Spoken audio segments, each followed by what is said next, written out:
What I'm about to tell you is incredible. Like, to give you an idea, I'm the guy that this man, look at him, he's struggling to get out of his car. That man tried to claim that it was defamatory for me to call him fat. That was the most contradictory thing I'd ever heard in my life. Until now. I'll tell you what's not contradictory though, the sequence in which I'm appearing in the following towns. Look, Melbourne, Hobart, the shit Victorian towns. Anyway, you've probably heard the Liberal Party's new branding move, which is Anthony Albanese has been rubbing shoulders with world leaders. How un-prime ministerial's that? Chatting up captains of industry, wearing a tie to work. Look, he doesn't even use it as a bib.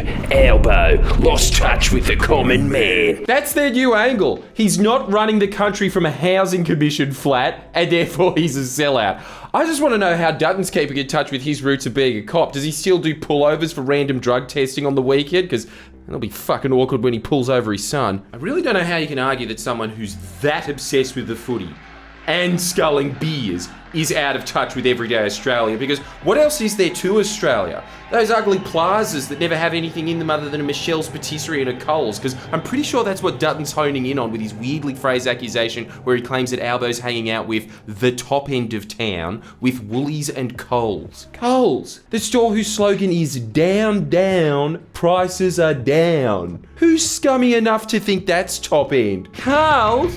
Fucking Coles!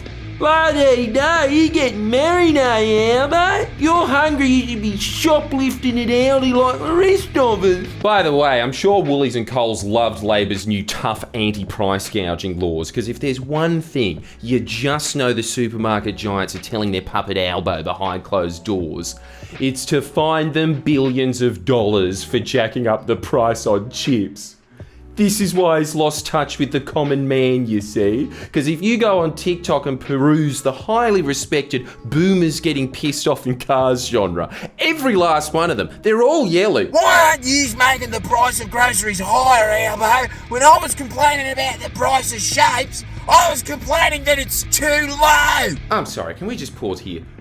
Who the fuck buys cheese and bacon shapes? Let's see why else Albo's a class trader. Oh yes. They're bringing back the Rudd classic, Anthony Albanese catches planes. Because as we all know, if he was a fair dinkum Prime Minister and he needed to attend a Commonwealth Heads of Government meeting, he'd barter for a donkey and force it to swim to Canada. I don't know how they have the gall to run the whole Look at him, literally with his head in the clouds. What a Same outlets that cheered on a Prime Minister that was in fucking board shorts when he was on the clock. I swear the only reason Scott Morrison wanted the job in the first place was the free flights. Morrison racked up almost double Albo's amount on flights and accommodation in his first 15 months in office, and yet the press is trying to tar Anthony Albanese with the old excessive overseas travel brush because it's apparently inconceivable to the Murdoch press that Albo's not governing the country in glebe on a burner phone.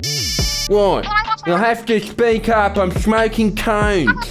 The President of the United States wants a conference? By when?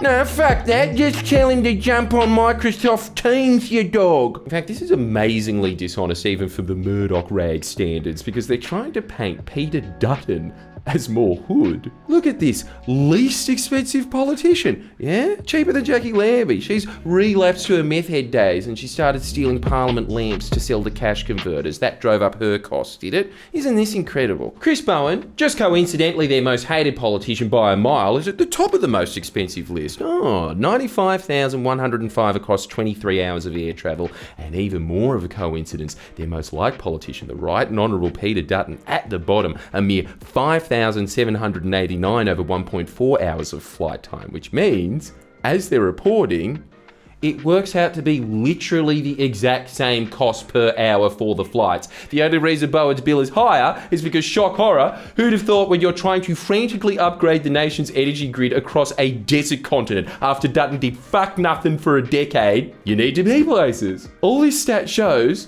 is that Dutton doesn't have to be anywhere.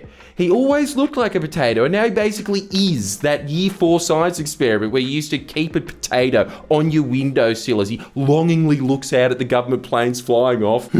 How else has Albo lost touch with the common man? The Labor Party has long forgotten about the workers. The Liberal Party is the party of the Australian worker today. Yeah, quote, "The Liberal Party is the party of the Australian worker today." In light of this incredible revelation, I'd like to apologise for our coverage over the years that has failed to notice Dutton refusing to vote for a single worker pay rise that Labor has put forward, refusing to back Labor's legislation that wrestled back over $130 billion in stolen wages from workers, Dutton's relentless campaigning to roll back workers' rights that Labor not only delivered but defended, Dutton's entire parliamentary career of voting against trade unions every single time he's given the opportunity. This was all just a master 5D chess move to redistribute the means of production to the working man. Somehow. I don't know how. It seems to be stemming from the fact that he's pissed off that Coles wasn't selling much Australia Day merch this year. Didn't want to stop Coles from gouging the worker who wanted to buy that Australia Day merch, by the way. Just pissed off that it wasn't at the front of the shop. That's why he's fighting for you. Flags next to Freddo's or fuck off! I'll give Dutton this. It's ambitious.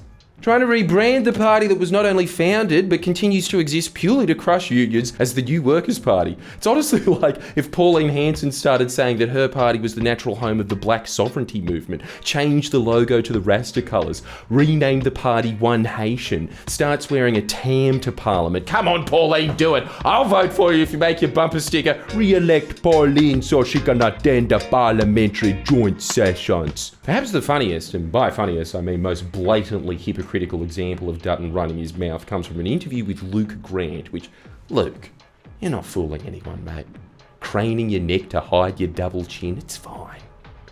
Well, it's not fine. Fuck, you're getting as fat as Clive, Luke. Dutton said, on the 4th of January, The Prime Minister mixes a lot with these elites and people that are completely out of touch with average Australians. referring to the fact that Anthony Albanese was at a test match.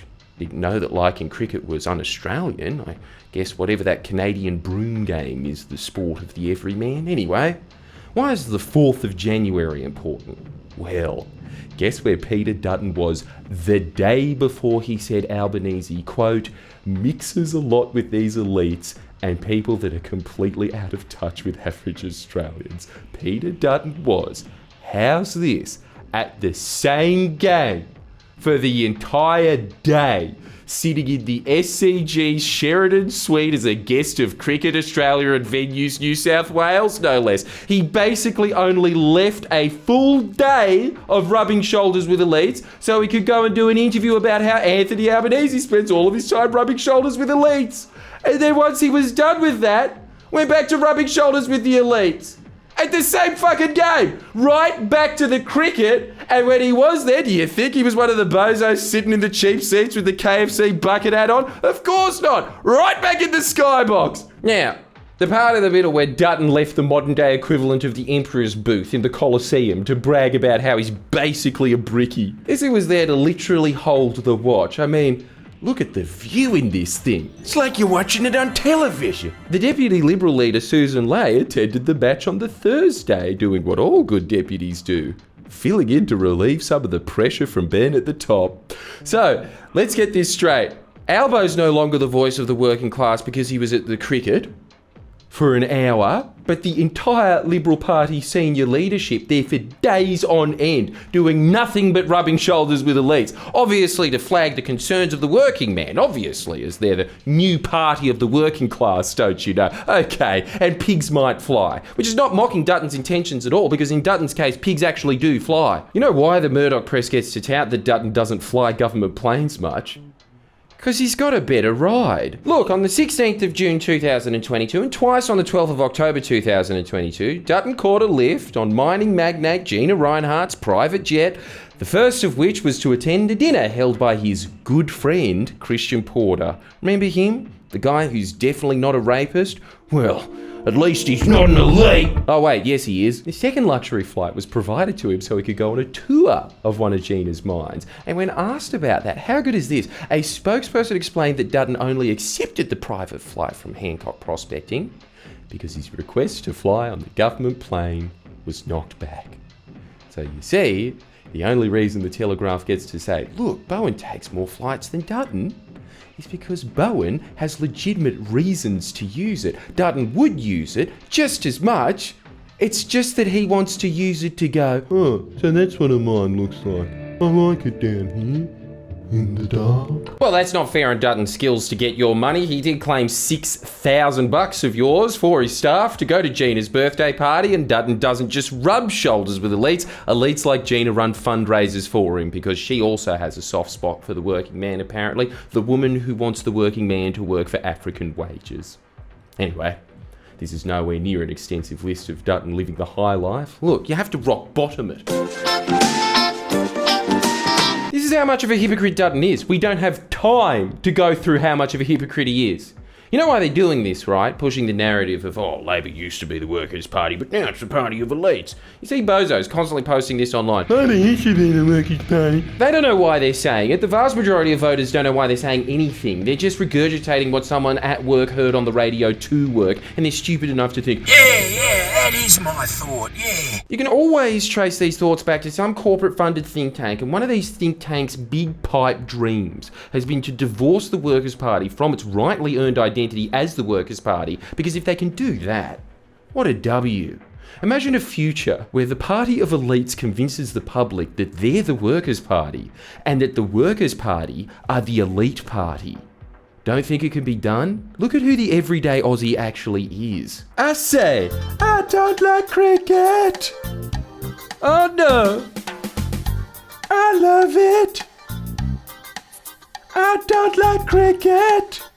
No. I love it. Tell you what, I don't blame Dutton for wanting to hide in the skybox.